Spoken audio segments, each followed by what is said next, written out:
Fala, meus queridos amigos, como estão vocês? Vocês estão bom, né? Já aconteceu com você de se encontrar alguma coisa que nem fazia ideia que existia mais? Tipo aquelas piadinhas do Renato, né? Que eu fico pondo a culpa no tiozão do pavê e tal, mas aí vem o Renato todo dia, na hora do almoço, e entendeu?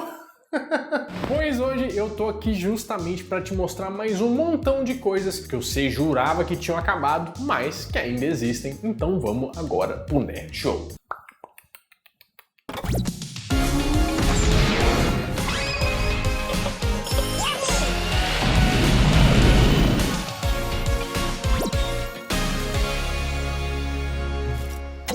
Esse tópico é tão bom. Esse tópico é bom demais. Esse é muito reabilitação, né? É verdade. Eu não jogo mais Tibia. Hoje em dia fica até difícil a gente acompanhar um montão de lançamentos de jogos que tem por aí, né? Porque é um mais avançado que o outro. E sempre é uma promessa assim, esse é o melhor jogo já lançado. Aí é igual a todos. Hoje em dia é tudo 3D. Quase como se você estivesse controlando uma pessoa de verdade mesmo. Com tanta novidade e gráficos de última geração, não tem como um RPG, né, de 2D lá da década de 90 ainda fazer sucesso hoje em dia, né? Mas é aí que você se engana. Porque o Tibia tá aí pra mostrar que é possível sim. Para quem tá por aí na internet desde o início, desde quando era tudo mato, provavelmente já jogou ou já ouviu falar do Tibia. E se você acompanha o canal então, né, você sabe que é uma das minhas paixões. Mas para quem não conhece, ele é um jogo que foi lançado lá em 1997 e pode acreditar, até hoje em dia, 25 anos depois, ele é super famoso. Mas super famoso mesmo, porque de acordo com os dados, só em 2021 ele foi jogado por 185 mil brasileiros. Aliás, o Brasil é o país com mais jogadores de Tibia no mundo. Cerca de 50% dos jogadores são brasileiros. Mas o jogo mesmo é de uma empresa alemã. E quando um dos diretores da empresa veio aqui no Brasil, ele até estreou a nossa famosa a gente é gente boa, né? Ele disse que foi chegando e o pessoal do Brasil já foi chamando ele para ir almoçar, conhecer a família e esse tipo de coisa. Não tem lá na Alemanha, né? Se fosse aqui em Minas, então, ele ainda ia voltar para casa carregado de uma mala cheia de queijo. Não, leva esse requeijão aqui, ó, sua esposa. Não, leva uns pão de queijo pra você. Não, um doce de leite do Mercado Central, vamos levar também. Mas tem vários motivos que explicam o sucesso de Tibia aqui no Brasil. E um dos principais é o quê? A simplicidade. Ele nunca foi um jogo pesado, até por ser de 1997, né? Não dava pra ser pesado. Então era como se qualquer computador pudesse rodar ele. E tinha Tibia pra celular antes de terem jogos pra celular. Isso lá na época, nos anos 2000. Ele foi um pioneiro. Simplicidade é um jeito leve. Eufemismo, né? De jogo de quadradinho. É que nem quando a pessoa é feia. Ela é simples, né? Não é que ela é... Você tem uma simplicidade, isso é exótico. Hoje em dia você tem que sempre atualizar o seu computador para os novos jogos. Mas pro Tibia? Não. Você consegue jogar ele de qualquer lugar, em qualquer computador. Além disso, tanto a jogabilidade quanto a comunidade de Tibia são uma das melhores que existem. Quem era da época das Lan Houses vai lembrar dos corujões de Tibia pela madrugada, né? Tudo isso contribuiu para esses 25 anos. E se a coisa continuar do jeito que tá, com certeza vamos ter mais outros 25 anos de Tibia pela frente. Você já fez corujão de Tibia, não? Eu durmo 10 horas da noite, gente. Eu não aguento fazer corujão de nada. A única vez que eu fiquei acordado é porque eu tive dengue. Aí eu não consegui dormir. Foi uma vez na vida só. E ainda falando do mundo dos jogos, quem é dos anos 90 com certeza conhece o Tamagotchi, né? Cara, maneiro, é louco isso aqui. Mas por que tá se retorcendo tanto? Rápido, ele precisa tomar um remédio. Um remédio? Vamos lá pra ele, então. Ficou curado, olha só! É, por isso que a gente tem que cuidar dele, porque senão ele vai acabar ficando doente e vai morrer.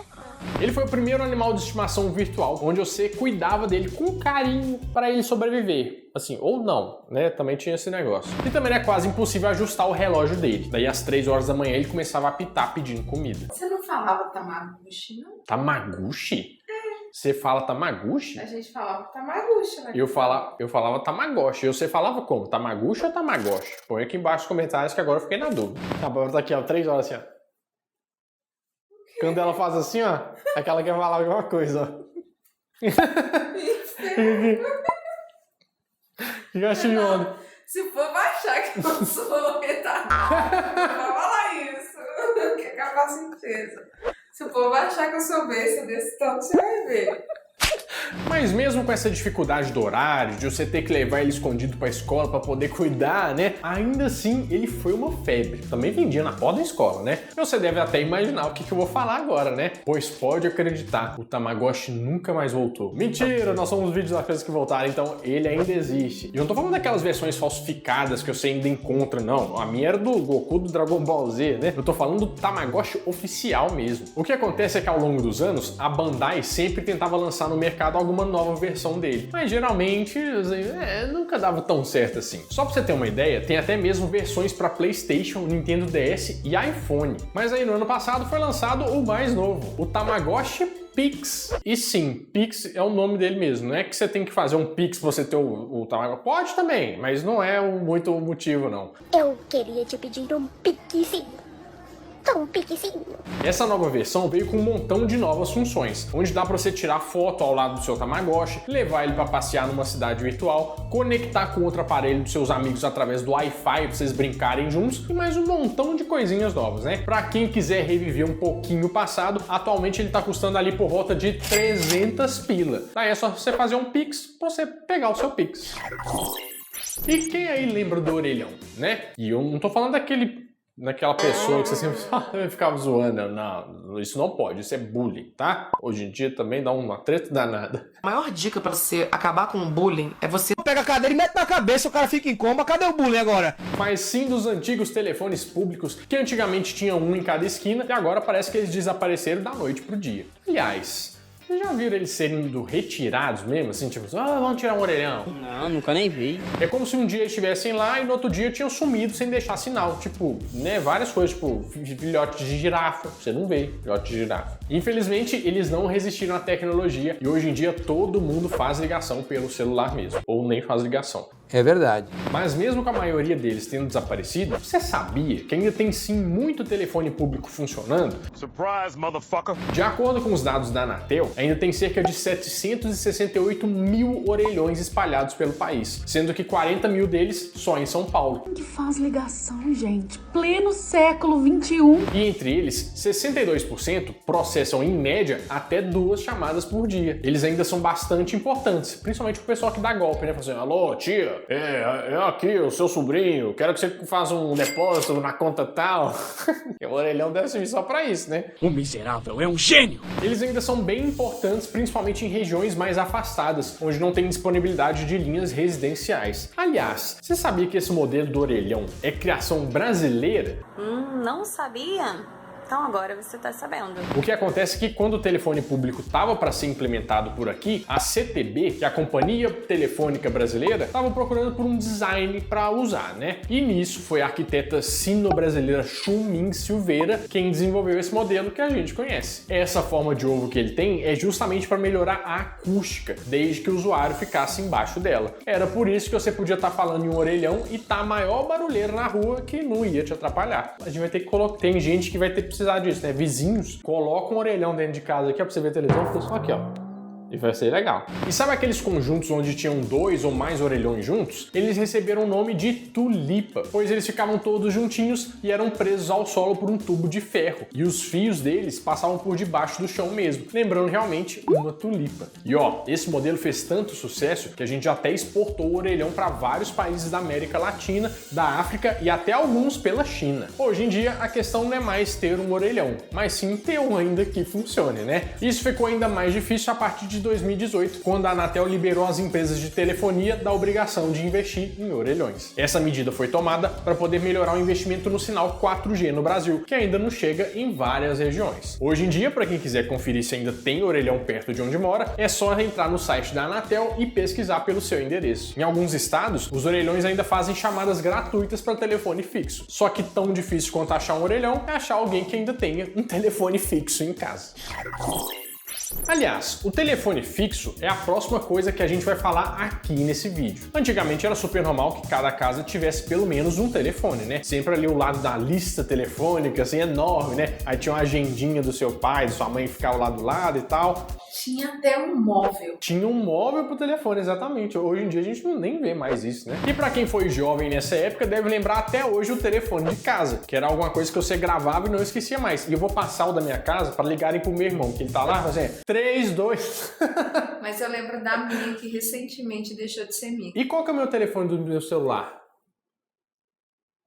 Agora você lembrou, né? Mas não sabia não. Não sabe nem o aniversário do nosso casamento, gente. Eu passo apertos aqui. Nossa! Você é mentiroso! Não sei. Qual que é, então? Isso você pode falar. O 17 de fevereiro. É o segredo. Porque senão vão saber o nosso aniversário de casamento. Quem sabe eles mandam até um presente pra gente, Bárbara. Além disso, você deve lembrar também o quanto era difícil você conseguir uma linha de telefone, né? Era literalmente um sinal de status. Oh, eu tenho uma linha telefônica na minha casa. Só pra você ter uma ideia, uma linha chegava a custar até 5 mil reais. E a fila de espera era de 2 a 5 anos. 5 mil reais naquela época, Bárbara. 5 mil reais. Na época, o aluguel das linhas fixas era considerado como um bom investimento. E tinha muita gente que tirava uma renda boa disso. Mas hoje em dia isso é algo que ficou no passado, né? O fim dos telefones foi parecido com o dos orelhões, porque com o avanço da tecnologia, os celulares ficaram muito mais populares. Atualmente, o número de celulares ativos supera o número de brasileiros, e todo mundo conhece alguém que tem mais de um celular. Hoje em dia, quase ninguém mais tem um telefone fixo. Assim, quase porque ainda tem gente que tem, né? Em casas é bem raro, mas a telefonia fixa ainda é bastante comum em empresas. Quem trabalha em empresas ainda deve ter contato com esses telefones, e com o quanto complicado é você ficar redirecionando uma chamada de um ramal para o outro. Isso aqui é o setor de qualidade, você quer falar com tal pessoa? E vai pipocando para tudo quanto é lado. Ó, mas fica sabendo que as linhas de telefone estão com os dias contados. Isso porque, de acordo com a Lei Geral de Telecomunicações, até 2025 não vai ser mais possível contratar linha de telefonia fixa no Brasil. Meu Deus! Ao que tudo indica, falta pouco para os telefones fixos sumirem de vez, enquanto os telefones públicos devem continuar aí por muito tempo. Você tá todo felizinho aí, né? Pois é, mas se você quiser continuar rindo, você tem que fazer o quê? Inscrever no canal. Depois você perde, não vê, some da sua vida e não pode, né? E ainda aqui tem pão de queijo. Você aceita? Tá gostoso. E se tem uma coisa que vem lá de 1790 e tá aí até os dias de hoje e que eu aposto que teve na sua casa é a máquina de costura. Um dos modelos mais comuns era aquele grandão, né? Que tinha um pedal e uma roda embaixo que a gente sentava lá pra ficar brincando de carrinho, né? E tal. Na verdade, o pedal tava ali justamente para controlar a velocidade da máquina. E se você tivesse lá embaixo, ele passava facilmente da velocidade da luz, né? O limite era só a sua imaginação. Mas se a gente for olhar a origem da máquina de costura, elas vêm lá de 1790, onde ela era usada para trabalhos em couro. O mais comum era que elas fizessem um buraco no couro, costurando sapatos e botas de militares. Já a máquina de costura, como a gente conhece, veio só lá em 1830, nas mãos do alfaiate francês Barthélemy Timonier. O meu francês tá joia. Na época, a máquina conseguia fazer 200 pontos por minuto contra 30 pontos das costureiras. Na época foi a maior revolta por causa disso, né? E teve um montão de máquinas queimadas e oficinas destruídas. Até porque, né, o povo achou que as máquinas iam substituir o trabalho e tal. E acontece isso até hoje, na verdade. O povo fica preocupado, quer tirar Uber versus taxistas, o pau quebra e blá, blá, blá, blá. Mas no fim, as máquinas de costura sobreviveram e hoje em dia, apesar da gente não ver mais os modelos com pedal, os mais modernos são capazes de fazer até 1.500 pontos por minuto. Os novos modelos podem até não dar mais para dirigir, mas que deixaram a vida das costureiras muito mais fácil, nossa senhora, isso foi. Quem é ali dos anos 80 e 90, com certeza vai lembrar das famosas pochettes, né? O nome tem origem francesa, quando a fábrica Maison Pochet começou a fabricar as bolsas com zíper que eram levadas na cintura. Essas bolsas diferentonas começaram a ficar bem populares ali na década de 70, principalmente entre os hippies. No início, ela era uma peça bem masculina, né? Mas acabou sendo utilizada por todo mundo, principalmente pela praticidade da coisa, que era só guardar ali na cintura e pronto, acabou. Só que aí, ali no final dos anos 90 e no começo dos anos 2000, as pochetes sumiram. É como se o pessoal tivesse meio que cansado de passar vergonha, né? Mas não é que hoje em dia elas estão voltando pra moda com tudo, né? Tem um montão de artista famoso usando. E com isso o pessoal quis voltar a usar também. Mas pra falar que é diferente, né? Agora muita gente usa ela transversal. Como se fosse uma faixa de rei da pipoca, assim, ó, sabe? Você, vendeu muita rifa e tal. Agora chama de shoulder bag. Porque a Bárbara tem uma shoulder bag, que a gente ganhou, né? Mas a Bárbara usa de vez em quando. Gente, você só me queima nos vídeos. Agora o próximo passo é normalizar aquela pochete natural, né? Porque eu sei que você tem, até estufa o peito pra tentar disfarçar, mas não funciona, né? Porque ela tá sempre aqui te acompanhando. E por último, tem uma coisa que parece que acabou, mas só parece mesmo. Porque eu ainda tô para te falar que ainda existe e é o refrigerante de vidro. O famoso KS, você lembra? Para quem não sabe, o termo KS é uma abreviação da palavra King Size. Mas a KS que a gente pede, ela é assim? Ela era assim, né? Agora que ela é assim, ó.